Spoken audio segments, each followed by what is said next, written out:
एक दिन एक छोटा बच्चा जिसका नाम बंटी था, वो अपने दादी माँ के साथ बाजार घूमने के लिए जाता है।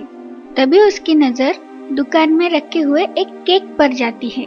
केक देखकर बंटी अपने दादी माँ से जिद करने लगता है कि दादी माँ मुझे वो केक लेकर दो ना, मुझे वो केक चाहिए। फिर दादी माँ बंटी को लेकर उस केक की दुकान में जाती है और उस दुकान मालिक से केक की कीमत पूछती है। जब दुकान मालिक दादी माँ को उस केक की कीमत बताता है तो दादी माँ अपने बैग में देखती है और उन्हें पता चलता है कि केक खरीदने के लिए अभी उनके पास इतने पैसे नहीं है।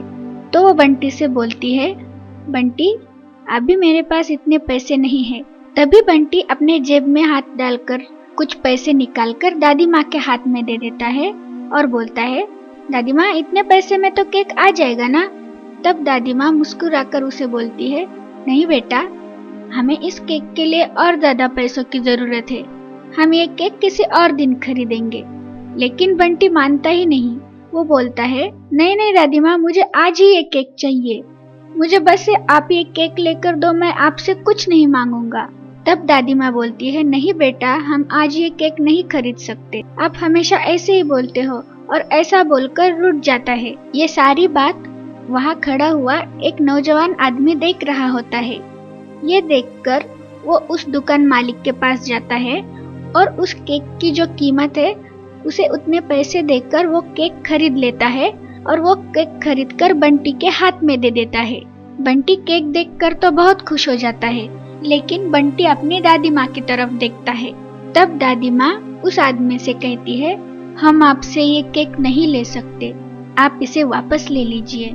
तब वो आदमी दादी माँ से बोलता है, देखिए, आप मेरी इस मदद को गलत मत समझिएगा। आप चाहे तो इसके पैसे मुझे वापस लौटा सकते हैं, लेकिन अभी मैं ये केक इस बच्चे को देना चाहता हूँ, क्योंकि कई साल पहले जब मैं इसकी तरह छोटा था तो मुझे भी ऐसे ही केक चाहिए था, और तब मेरे माँ के पास भी इतने पैसे नहीं थे कि वो मुझे केक खरीद कर दे सके। तो एक भले आदमी ने मुझे एक केक खरीद कर दिया और मुझे केक मिलते ही बहुत खुशी मिली। मैं उन्हें धन्यवाद कहना चाहता था, पर अफसोस मैं ऐसा कर न सका, क्योंकि तब तक वो वहां से जा चुके थे और मुझे उनका नाम पता कुछ भी नहीं मालूम था। लेकिन आज मुझे इस बच्चे को देखकर लगता है, इस बच्चे को ये केक देकर मैं ऐसा समझ लूंगा कि मैंने उनको धन्यवाद किया। फिर उस आदमी की बात सुनकर दादी माँ बोलती है, ठीक है, मैं अभी आपसे ये केक ले लेती हूँ, लेकिन आप मुझे आपका पता दे दीजिए। जब भी हमारे पास पैसे आ जाएंगे मैं आपको आपके पैसे लौटा दूंगी। तब वो आदमी बोलता है, हाँ हाँ बिल्कुल। और वो जेब में से एक कागज निकालकर उस पर कुछ लिख देता है और वो चिट्ठी दादी माँ के हाथ में थमाकर वहाँ से निकल जाता है। फिर दादी माँ और बंटी घर वापस आ जाते हैं और घर आते ही बंटी दादाजी के पास जाकर बोलता है, दादाजी देखिए, मैं आपके जन्मदिन पर आपके लिए ये केक लेकर आया हूँ। तब दादाजी केक देखकर बहुत खुश हो जाते हैं, लेकिन फिर वो दादी माँ की तरफ देखकर बोलते हैं, लेकिन तुम्हें मेरे जन्मदिन पर ये फिजूल खर्चा करने की क्या जरूरत थी? मैं कोई छोटा बच्चा थोड़ी ना हूँ, मेरे लिए ये केक लाने की क्या जरूरत थी? एक तो हमारे पास पहले से ही पैसे की कमी है। तब दादी माँ बोलती है, ये सब इस बंटी की जिद का नतीजा है। मुझे तो आपका जन्मदिन आज याद भी नहीं था। मैं तो बाजार से कुछ सामान खरीदने के लिए गई थी, लेकिन बंटी ही वहाँ पर केक के लिए जिद कर रहा था, तो मेरे पास तो इतने पैसे नहीं थे। लेकिन एक आदमी ने ये केक खरीदकर बंटी के हाथ में दिया और उसने इस चिट्ठी में अपना पता लिखा है, जब हमारे पास पैसे आ जाएंगे तो हम उन्हें लौटा देंगे। ऐसा कहकर वो चिट्ठी दादाजी के पास दे देते हैं। जैसे ही दादाजी वो चिट्ठी खोलकर देखते हैं तो वो हैरान रह जाते हैं। उस चिट्ठी में पता नहीं लिखा रहता, बल्कि वही बात लिखी थी जो कई साल पहले दादाजी ने एक बच्चे की मदद करते हुए उस चिट्ठी में लिखी थी कि आपकी छोटी सी मदद किसी की बहुत बड़ी खुशी बन सकती है। और दादाजी समझ जाते हैं कि कई साल पहले जिस बच्चे को मैंने केक खरीद कर दिया था, आज उसने मुझे मेरे जन्मदिन पर केक देकर धन्यवाद बोला है। तो दोस्तों, इस कहानी से हमें यह सीख मिलती है कि अगर हम कभी किसी जरूरतमंद की दिल से मदद करते हैं ना, तो वो मदद हमें कभी ना कभी किसी न किसी रूप में जरूर वापस मिलती है। एक चंदू नाम का लड़का था जिसे बचपन से ही पेंटिंग का बहुत शौक था। वो बहुत अच्छी और सुंदर सुंदर पेंटिंग्स बनाता था, लेकिन चंदू बहुत गरीब परिवार से था। उसके माँ बाप मेहनत मजदूरी करते थे। उसके परिवार में माँ बाप, चंदू और उसकी बड़ी बहन गीता रहती थी। कुछ दिनों बाद 26 जनवरी आने वाला था और स्कूल में गणतंत्र दिन की स्पर्धाएं चल रही थी। 25 जनवरी को स्कूल में बच्चों का ड्राइंग कंपटीशन था। चंदू को ड्राइंग करना बहुत पसंद था, इसलिए उसने ड्राइंग कंपटीशन में हिस्सा लिया, जिसकी प्रैक्टिस करना चंदू ने शुरू कर दिया था। लेकिन उसके लिए उसे और कलर्स की जरूरत थी जो कि उसके पास नहीं थे। चंदू को और उसकी बहन गीता को 26 जनवरी के दिन स्कूल में पहनने के लिए नए कपड़े चाहिए थे, क्योंकि उनके पास एक भी नया ड्रेस नहीं था।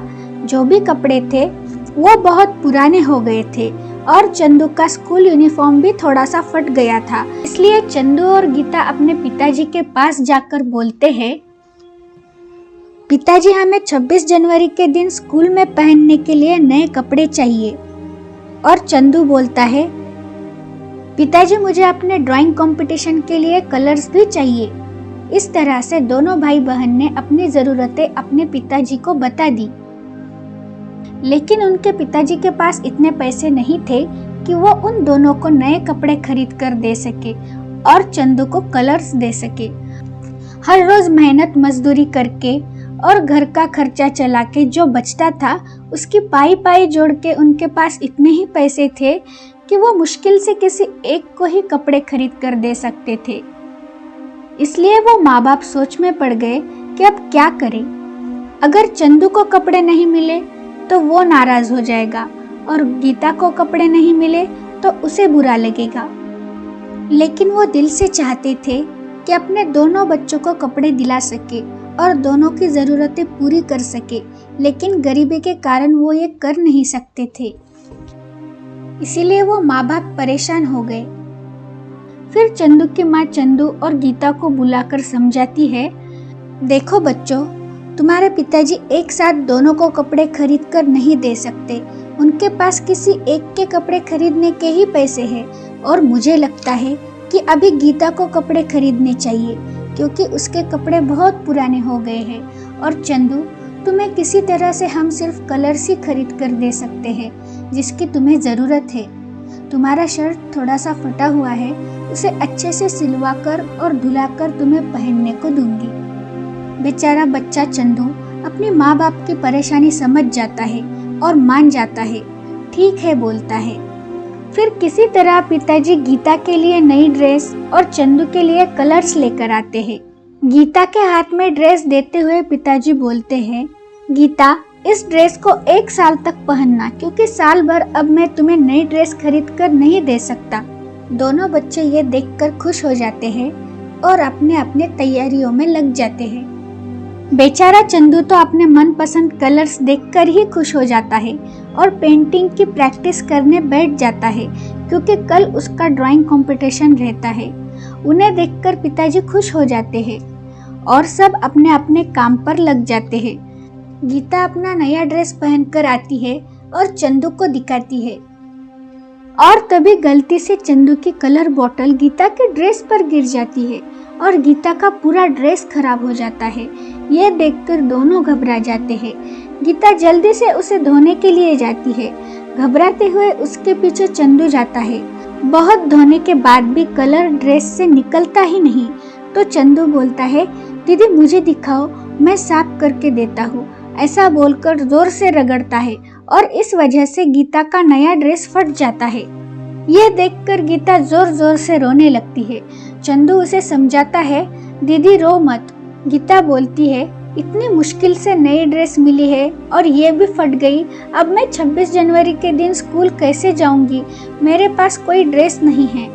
ऐसा बोलकर रोते रोते माँ और पिताजी को बताने के लिए जा रही होती है। चंदू घबराकर बोलता है, दीदी पिताजी को मत बताना, अगर पिताजी को बताया तो हमें बहुत डांट पड़ेगी और तुम्हें दूसरी ड्रेस भी नहीं मिलेगी और मेरी तो पिटाई ही होगी।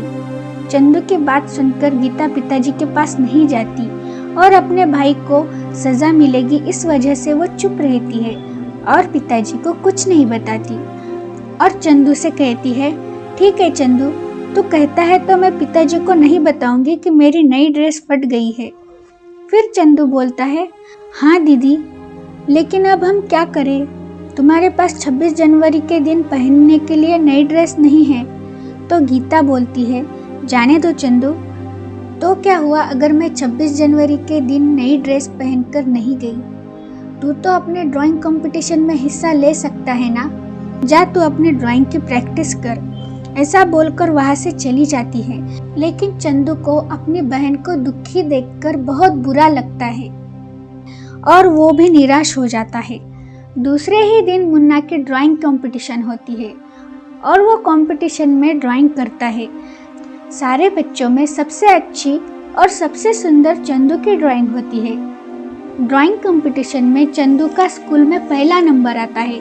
मास्टर जी पूरे स्कूल के सामने चंदू का नाम घोषित करते हैं और बख्शिश लेने के लिए उसे मंच पर बुलाते हैं। चंदू का पहला नंबर आता है तो चंदू बहुत खुश हो जाता है और बख्शिश लेने के लिए मंच पर जाता है। बख्शिश में उसे बहुत अच्छी नई ड्रेस मिलती है। ड्रेस देखते ही चंदू निराश हो जाता है। वो खुश नहीं दिखता और कुछ सोचने लगता है। मास्टर जी इस बात पर ध्यान देते हैं कि चंदू बख्शिश पाकर खुश नहीं है और चंदू के पास जाकर उसे बोलते हैं, चंदू, तुमने सबसे सुंदर ड्राइंग बनाई है और इस वजह से तुम्हें बख्शिश भी मिला है, पर क्या तुम खुश नहीं हो? तब चंदू मास्टर जी से बोलता है, मास्टर जी, मुझे बख्शिश मिलने की खुशी जरूर है। मुझे बख्शिश में इतनी महंगी अच्छी नई ड्रेस मिली है, लेकिन इस ड्रेस की जरूरत मुझसे ज्यादा मेरी बहन को है, जिसे कल यानी 26 जनवरी के दिन पहनने के लिए ड्रेस नहीं है। मास्टर जी, क्या आप ये ड्रेस वापस लेकर मेरी दीदी के लिए नई ड्रेस दे सकते हैं? मुझे ड्रेस की आवश्यकता नहीं है। इतनी छोटी उम्र में चंदू का त्याग और अपने बहन के प्रति प्यार देखकर मास्टर जी को चंदू पर गर्व महसूस होता है। चंदू की समझदारी देखकर उससे प्रभावित होकर मास्टर जी चंदू और उसकी बहन गीता दोनों के लिए नई ड्रेस बख्शिश में देते हैं। ये देखकर चंदू बहुत खुश हो जाता है और मास्टर जी को धन्यवाद देता है और दौड़ते हुए अपनी बहन के पास जाता है और उसके हाथ में ड्रेस देता है। नई ड्रेस देखकर गीता की तो खुशी का ठिकाना ही नहीं रहता और दोनों खुशी से झूम उठते हैं। दोनों भी नई ड्रेस पहनकर गणतंत्र दिन बड़े ही खुशी से और बड़े ही प्यार से मनाते हैं।